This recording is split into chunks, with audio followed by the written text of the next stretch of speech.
Untuk membahas soal perjanjian antara Anies Baswedan dengan Prabowo Subianto terkait pencapresan ini sudah bergabung di Kompas Petang Direktur Eksekutif Indikator Politik Burhanuddin Muhtadi dan Wakil Sekjen DPP Partai Gerindra Andre Rosiade. Mas Burhan, Bang Andre apa kabar? Baik, Alhamdulillah, alhamdulillah. alhamdulillah, Terima kasih sudah alhamdulillah bergabung baik. bersama kami. Saya mau mulai dulu dengan Bang Andre. Jadi diungkit-ungkit begini emang isi perjanjiannya apa Bang Andre? Iya, seharusnya yang hadir itu kan yang mentandatangani yaitu Mas Anies atau Bang Sandi ya. Yang jelas sebenarnya kalau kami dari Partai Gerindra fokus kami sekarang bagaimana memenangkan Pak Prabowo. Tidak mau mengungkit-ungkit hal yang lalu. Karena apa? Dari dulu memang Pak Prabowo udah menyampaikan kepada kami tidak usah kita mungkit-ungkit masa lalu.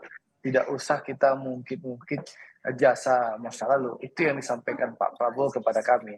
Tapi saya ingin sampaikan perjanjian itu ada ya, termasuk yang disampaikan oleh Bang Sandi waktu keluar dari istana itu, bahwa perjanjian itu ya Bang Sandi merasa perjanjian itu masih berlaku sampai sekarang. Sehingga beliau mendukung Pak Prabowo di kontestasi Pilpres 2024. Itu kan yang ditegaskan oleh Bang Sandi tadi sebagai salah satu yang menandatangani perjanjian itu di luar Pak Prabowo, Bang Sandi, dan Mas Anies. Saya rasa lebih tepat itu yang menandatangani yang bercerita. Tapi kalau di kami, fokus kami adalah bagaimana meningkatkan aktivitas Pak Prabowo. Itu yang pertama. Yang kedua juga berulang-ulang kali Pak Prabowo menyampaikan kepada kami, kader-kader Partai Gerindra, untuk tidak mengungkit-ungkit jasa beliau maupun jasa partai terhadap seseorang. Nggak usah ungkit-ungkit Tapi masa lalu, tapi tadi wakil ketua Dewan Pembina yang ngungkit-ungkit lagi masalah perjanjian itu. Berarti ya, krusial dong omongannya saya soal pencapresan, ya bener? saya nggak tahu kenapa Bang Sandi ungkit-ungkit ya. Yang jelas kalau dari kita, fokus kita hanya meningkatkan elektabilitas. Tapi memang perjanjian itu ada, ya. Nah, kembali kepada soal etika dan moral. Nah, seorang pemimpin, apakah memang bisa dipegang kata-katanya atau tidak? Itu biarkanlah masyarakat yang menilai.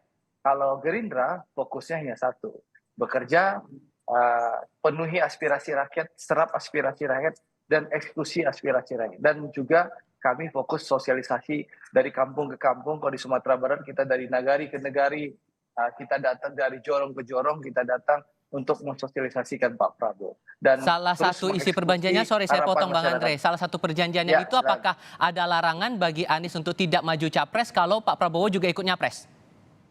ya, yang jelas tadi kan Bang Sandi di rekaman sudah jelas menyampaikan bahwa ada perjanjian yang menyatakan bahwa mendukung pencalonan Pak Prabowo selama beliau masih nyapres, kan jelas dari pernyataan Bang Sandi. Tapi sekali lagi silahkan Bang Sandi yang menjelaskan secara detail. Nah, tapi karena bagaimanapun juga ini kan perjanjian uh, mungkin tidak mengikat secara hukum ya, Hmm, karena perjanjian ini antara 3 orang yang ditandatangani di atas Semare, di atas materai. oke. Tapi mungkin saja ini mengikat secara moral dan etika. Jadi Hmm. kalau ada orang yang menepati janji ya silahkan masyarakat menilai bagaimana moral seseorang itu. Itu Oke, aja. nah Mas Burhan gimana tuh ngeresponnya? Ada perjanjian nih, kayak begini nih gimana tuh? Pertama sebelum saya masuk pada hal yang lebih teknis, lebih detail, ini sekali lagi membuktikan bahwa kontrak politik yang ditandatangani oleh aktor politik itu sangat rentan untuk tidak dipenuhi. Dan saya kira Gerindra atau Pak Prabowo bukan kali pertama mengalaminya. Sebelumnya kan dulu pernah ada ya perjanjian batu tulis tahun 2009 ketika Pak Prabowo mendampingi Ibu Mega di Pilpres 2009 sebagai cawapresnya Ibu Mega. Lagi-lagi juga tidak terpenuhi.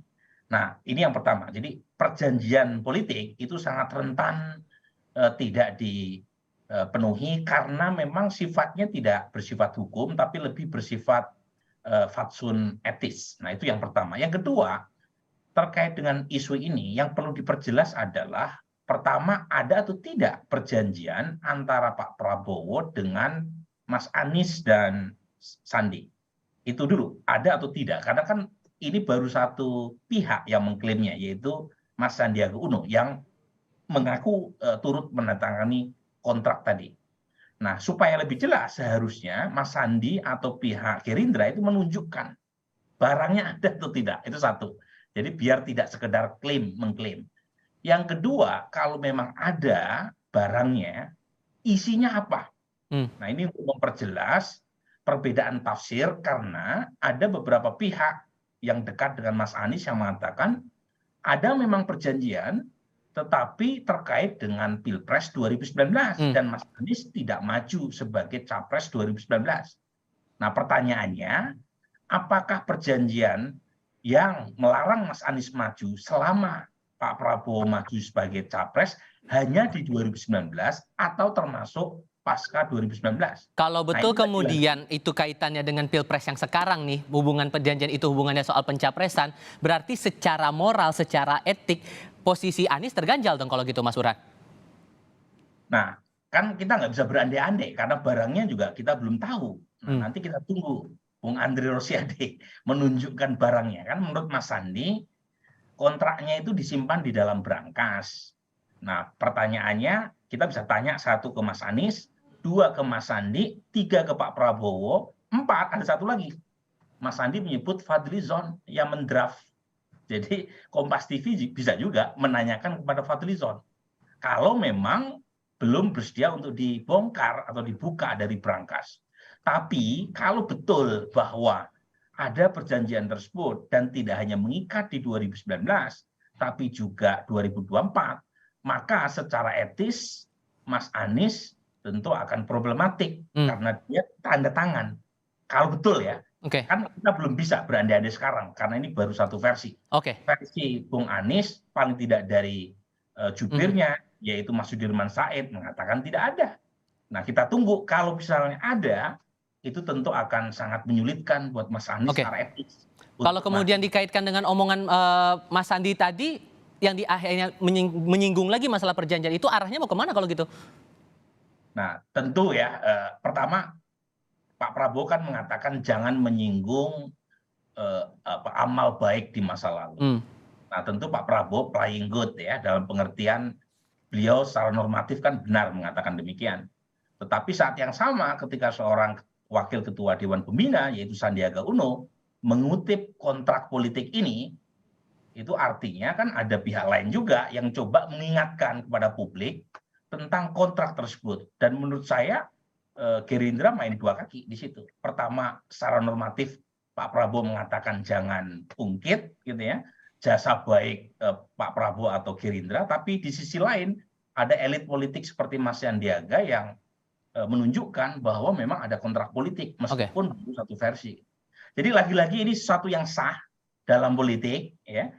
Sekali lagi ingin mengatakan kepada publik bahwa Mas Anies terikat oleh kontrak politik tadi. Tapi sepanjang belum dibuka secara terang benderang, kita tidak tahu apakah kontrak politik itu persis mengikat hanya di 2019 ataukah termasuk di 2024. Ada kontrak politik di satu sisi nih Bang Andre, gimana tuh ngelihatnya? Baik, sebentar. Jadi gini, pertama keterangan resmi dari Partai Gerindra, jadi menjawab main dua kaki Burhan dulu nih. Pertama, keterangan resmi dari Partai Gerindra selalu disampaikan oleh Ketua Harian atau Sekretaris Jenderal Dewan Pimpinan Pusat Partai Gerindra, yaitu Bang Dasko dan Bang Muzani ya. Nah, saya tidak tahu kenapa Bang Sandi menyampaikan hal itu. Mungkin karena beliau salah satu pihak yang berperan ikut mentandatangani, sehingga dalam podcastnya Bang Akbar Faisal, beliau mengeluarkan pernyataan itu. Jadi kita tidak ada pernah main dua kaki, Bung Burhan, karena dari awal Pak Prabowo sudah menyampaikan ke kami, tidak usah diungkit-ungkit. Kalau kami mau ungkit-ungkit, tentu barang itu sudah keluar surat itu, Burhan, gitulah. Nah, karena Pak Prabowo melarang, tentu barang itu belum pernah ditunjukkan surat itu. Tapi saya ingin sampaikan bahwa yang ingin saya garis bawahi, bahwa perjanjian itu ada dan tidak mengikat tahun 2019 saja. Jadi perjanjian itu selama Pak Prabowo menjadi calon presiden.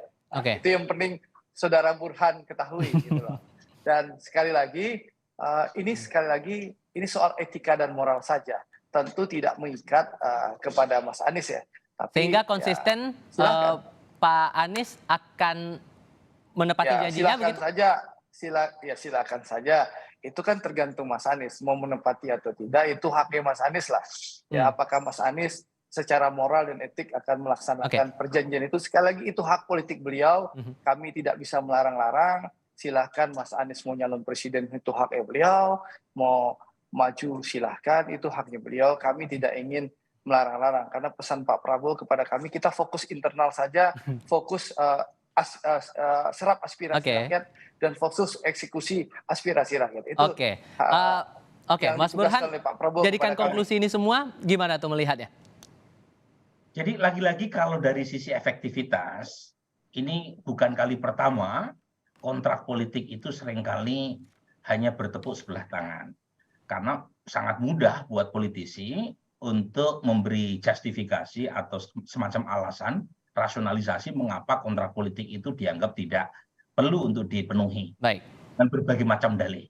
Tetapi secara etis, tetap saja kontrak politik tersebut punya efek, terutama buat publik yang menganggap bahwa politisi itu hanya bisa dipegang kalau omongannya seia sekata dengan perbuatannya. Oke, terima kasih sudah bergabung bersama kami Mas Burhanuddin Muhtadi dan Bang Andre Rosiade mewakili Gerindra. Terima kasih sudah berbincang bersama Kompas TV hari ini. Sehat selalu untuk Anda berdua.